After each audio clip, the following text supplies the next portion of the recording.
How to watch my tutorial videos. To get the most information from my videos, there are certain things that you need to do. I receive many messages asking specific questions that are already directly answered in the video itself. For instance, today I received a message from a viewer who had been watching the video that I posted last night. It's a video about rebuilding a Stuart triple expansion engine, and initially I was going to use mahogany cladding for decorative purposes. But then I didn't like the way it looked. It was going to look a bit of a mess. So I decided to clad the cylinders using some anodized aluminium sheet available from Stuart Models. Then I went on to explain that the cladding will be useful to prevent the aluminium from being dented. The comment said, "What purpose does the mahogany cladding serve?" And this is fairly typical. As the channel becomes increasingly more popular, I receive more and more questions. I delete the offensive ones and try and answer the ones that are honest questions that I feel will be useful to viewers watching the videos.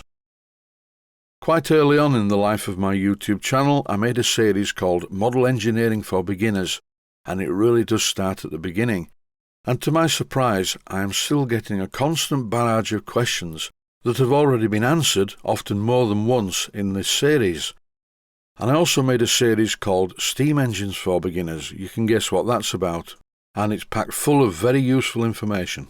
I can remember being a beginner myself many years ago, and it was difficult to get direct answers to my many questions. By using YouTube, you can now find answers to your questions, which is a good thing, and as I mentioned at the beginning, that's the reason why I started making these videos. If you thirst for knowledge and want direct answers to your questions, please watch the series starting at part 1. There are a lot of episodes. This compilation video that you're about to see is all about elementary basic lathe work for beginners.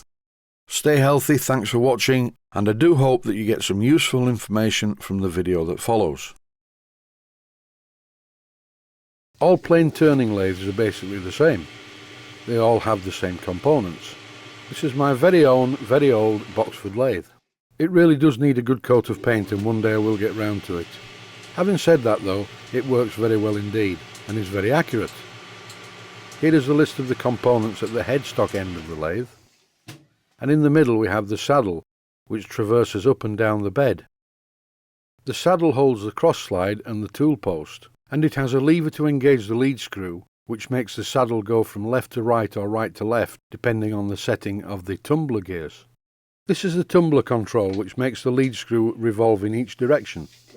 Here you see it in the forward direction, which will move the saddle towards the chuck if this lever is moved into the upright position. If I move the lever down again, that disengages it.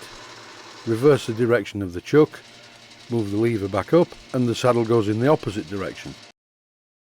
The first thing to do is to make a test bar to verify that the lathe is cutting accurately. Fit a piece of bar in the 3-jaw chuck, and then using a V-tool, relieve the centre section so that you have 2 unturned portions at each end of the bar. Don't put too much pressure on here. The high-pitched squeak you keep hearing is called chattering, and this is very common on small lathes, or any lathe where there's so much of the work protruding. Once the cutting tool has removed a section of metal from the middle of the work, leaving unturned areas at each end, without removing the bar from the chuck, all you have to do is take a very fine cut over each of the end sections and then check them with a micrometer. They should be exactly the same. There will be more about the use of this important test bar in the next video.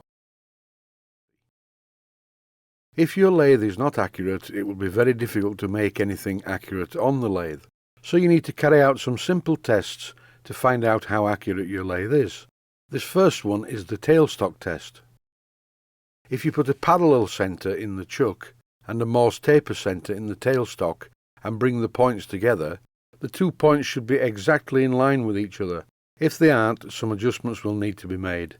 Usually the adjustment is to the tailstock, and this is quite simple to do. Always treat machine tools with great respect. Never leave the chuck key in the chuck, and use a chuck guard if you have one fitted. Also, do not wear loose clothing that can get caught in the chuck. At the end of the previous video, I showed you how to make a test bar. Here we are again. You relieve the centre of a piece of bar. The bar needs to stick out of the chuck 6 to 8 inches. You don't need to make the relief too deep and take light cuts because it will chatter as the bar is stuck out of the chuck so far and not supported at the tailstock end. After you've machined this recess, take fine cuts from the first part as you see here, and without altering any tool settings, machine the other end of the bar near the chuck. With the recess being in the centre of the bar, when you get to the end of the part you're machining, you can move it straight along to the next piece. The reason for the relief in the middle is twofold. Firstly, if you're having to do many of these tests whilst aligning the machine, it speeds up the process, and also it stops the tool from wearing, so the cuts are basically identical at both ends. Next, using a micrometer, take a measurement on the first part of the bar, and then take a measurement on the second part of the bar nearer the chuck. In an ideal world, these two measurements should be 100% identical, and in this case on this old Boxford, which is very old and the chuck's well past its best, it is very true. I cannot stress enough how important it is to have an accurate machine. In this video I will discuss plane turning, actually making something. The first two videos of the series concentrated mainly on setting up the lathe and understanding the working parts. You do of course need a light on the lathe, it's no good working in darkness, and when you buy a light, make sure you buy the low voltage type, not a 240 volt bulb, in case you should break the bulb and get electrocuted. The first technique to discuss is facing. Once you put a piece of work in the chuck, the first thing you would normally do is face across the end of it to true it up. A standard knife tool is ideal for this. Take your time, don't fly across at a great rate of knots, particularly if the work is sticking out of the chuck a long way. When machining, you need to know how to turn the handle. There is a distinct way of doing this, as shown here. You need to use both hands and turn it very smoothly, and with a bit of practice you will get a finish on the work like this. Do not take the piece of bar out of the chuck at this stage. I've only done it for the video, because now, using one of these, which is a centre drill, we're going to drill a hole in the end of it. A centre drill is a pilot drill. It's a very short stubby drill and it doesn't bend. If you try to do this with a standard twist drill, it will wander all over the place. But a centre drill will give you an accurate hole in the work to guide the main drill through at a later stage. Always stop the chuck from rotating before changing tooling. It's very easy to get complacent and catch yourself in the chuck. If you've never had a lathe before, you will find it a little strange to drill a hole with the drill stationary and the work rotating, and you can drill a hole very accurately this way. It's largely a question of feel. Feed the drill steadily into the hole, don't force it.